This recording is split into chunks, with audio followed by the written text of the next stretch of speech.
Hi there, lovely people. Good morning from Dhaka, Bangladesh. Right on the dot, it's midnight here, around a couple of minutes away, but yeah, it's midnight. It's very hot and humid in Bangladesh. Remind you once again, I'm trying to I was not well for a couple of days. Then I was trying to rest it off, but today it was extremely hot and humid. So I kind of took a nap in the middle of the day. I woke up at night, so I'm feeling fresh. Had my dinner, so I'm gonna do a couple of videos for you. First review is gonna be a individual review from House of Kenzo, and it's gonna be a fragrance called Kenzo Power. Okay, and this perfume I finally found. I actually am on a mission, sort of looking for some of the bucket list fragrances that I want to review. I've been looking for, and then in my head they are so hyped. So this is one of the fragrances, and I'll talk about it a little bit. I think I'll go slow today. I'll go extra mile just to talk about this fragrance, how much it means to me, and what a beauty it was. It's a discontinued gem. So thing is for some reason, recent times I'm going out a lot, different shops, and then hunting down or looking for something unusual because I'm tired of basically all these flankers and mindless flankers, basically all more or less the same. I am trying to look back in time, trying to pick up some fragrances that are good. They were good. I didn't review or own. So this is one fragrance. So if you know Kenzo's house, I reviewed quite a few fragrances, not perhaps as many as more mainstream, but Kenzo, Issey Miyake, and then some of the other houses, they have this, underrated vibe, and they're really really good. Some of the fragrances are very good. So Kenzo, I have huge love. You check out my review, I'll leave a link below. Kenzo, I reviewed quite a few fragrances because I like them. And this one fragrance, I had actually discovered the flanker, which was this one, Kenzo Power Cologne, somewhere during the lockdown, and I bought it. I still have it, and you guys know how much I love it. I call this a Zen Green, and give me a sec. Yeah, sorry about that. I always forget to mute my phone. Anyway, so I was talking about this one when I said this very underrated, one of the most beautiful fragrances. It reminds me a little bit of Gucci Guilty Cologne, the new version. It has this kind of a Zen vibe, herbaceous, fresh, very hard to describe. It's like a kind of like a floral as well, but it's a lot more summer-like. So I would say first thing, this one I think I was the only one who reviewed it exclusive. I could be wrong, but I didn't see any review on that. But I will give a big thanks to my fragrance guru Mark, Robes '08. If you do not know him by any chance, he's the reason we're all here. He is the guy who reviewed so many gems, so many houses he talked about, because back in the times when he started, there was no such thing called fragrance reviews, and he literally single-handedly created this community. Sort of, I'll give him full props to him. If you do not know him, go to his channel, you'll see his content, and he sort of inspired me to do this line of work. And I talked to him like it was an honor to talk to him over the phone. He's my brother, he's my friend, well-wisher, but I consider him as a celebrity, for fragrance community. He's the biggest reviewer out there. So he sort of talked about Kenzo Power.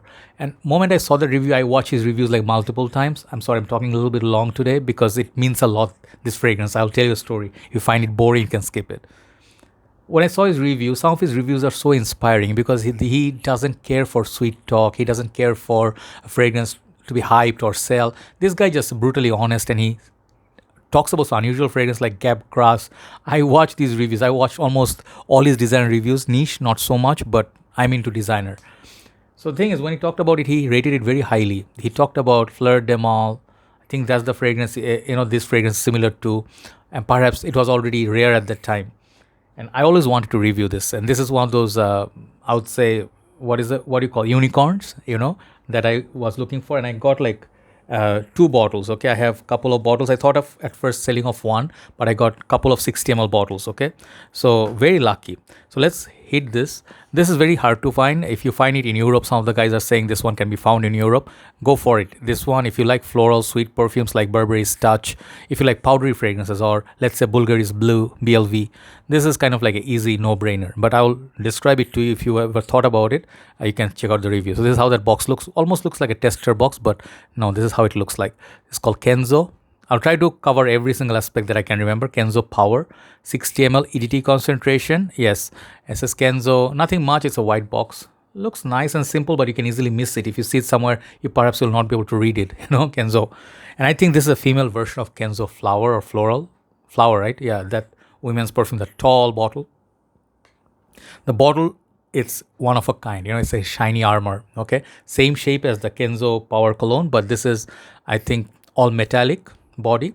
The cap is like that. Okay, very shiny actually, right? It can be like fingerprint magnet. That's how that base looks.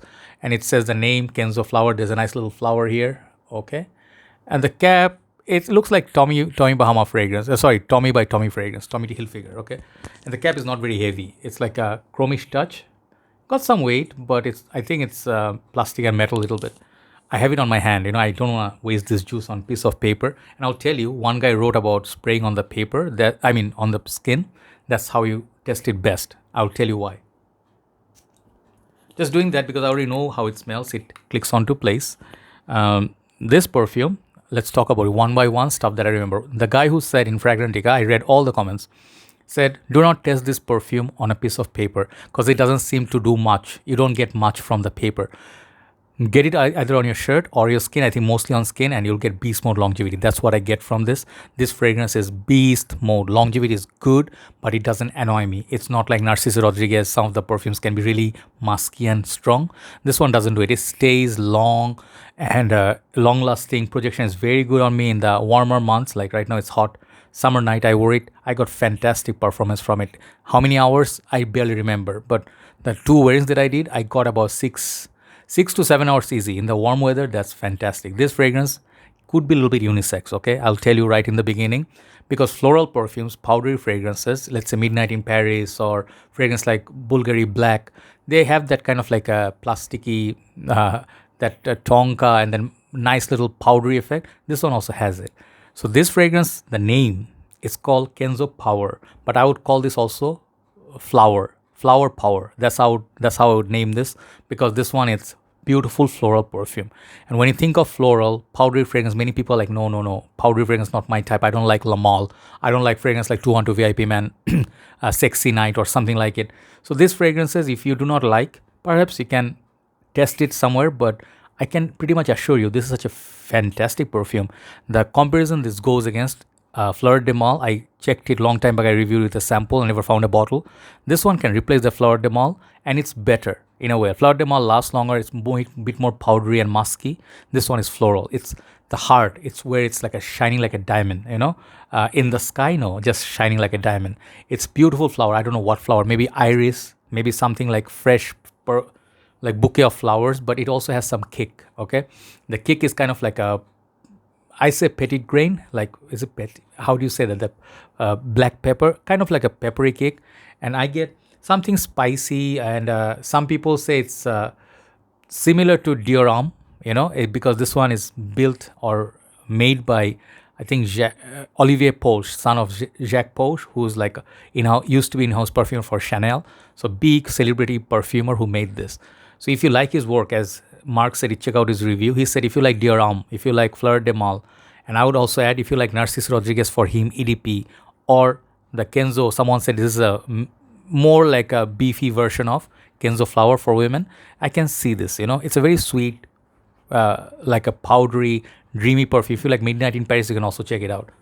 So the thing is, like, this fragrance, it will shock you, you will not expect this to smell like anything, like you'll be perhaps like, hey, let me think of what can I guess. Don't guess. On this fragrance, do not guess. You really need to smell this on your skin.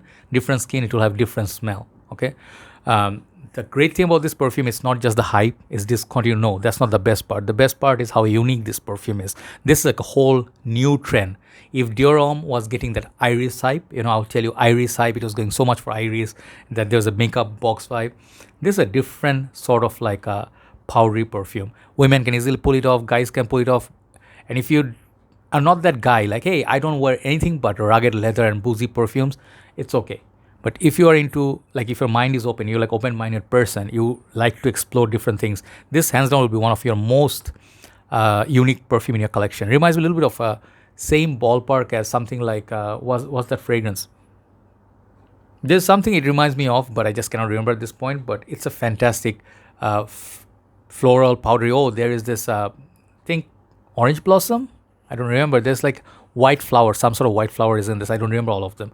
So a little bit of that, a little bit of iris, I think, a little bit of white floral, a little bit of peppery cake, and it's just a stunning perfume. If you wear this, you go out, 10 people will just look at you, ask you like, what you're wearing. I never smelled that perfume before. That's the power of this fragrance. And it's the flower power is so beautiful. If someone tells you this fragrance is like kind of feminine, yeah, do not argue with them. This perhaps is, but you wear a lot of fragrances which is metrosexual. Okay, this is one of those fragrances, very modern, very classical. It could be a release of Chanel as much as my nose digs. Like this fragrance can be of the Chanel or Dior quality. That good. Okay, so now it's going for this 60 ml is going for 150 pounds, 158 pounds in UK Amazon, but I'm pretty sure it's still hard to find. Do not pay those prices, but if you can get this within say $100, it's an excellent fragrance to collect. So Kenzo power, man, that stories that I told you, Mark's review, and then how rare it is, you crave for things. This fragrance is miles better than every single thing is coming out right now in the market, like mainstream designers they're making, just like one after another flanker, nothing much different. This is way better than those fragrances. So that's why it's good to look into past, like look back in time and then get something great as this amazing fragrance. It's a masterpiece, 10 out of 10 fragrance, beautiful performance, but only downside is very rare to find right now. I'm just so happy I got to review this. I will try to review some more fragrances. I bought one right there, Beyond Paradise, from Estee Lauder. Very hard to find that one for men. So all my dreams are coming true. Basically, I'll give this fragrance, rate this as beautiful. It's like, okay, Soleil Blanc, if you know Eau de Soleil Blanc, I think there's a fragrance from Tom Ford, right? If you like that, you can give it a try. This one is the same niche quality. This is a niche quality juice. Right here, write it down, one of the best designer perfumes I ever sniffed. This and the Power Cologne, two outstanding fragrances, and I'm just happy I got them both, right? So check it out. Thanks for watching. And do not ignore the house of Kenzo because it's a Kenzo house. Kenzo has a lot of surprising fragrances. Take care. See you soon. And good night from Dhaka, Bangladesh. I have one list for you coming up. Bye-bye.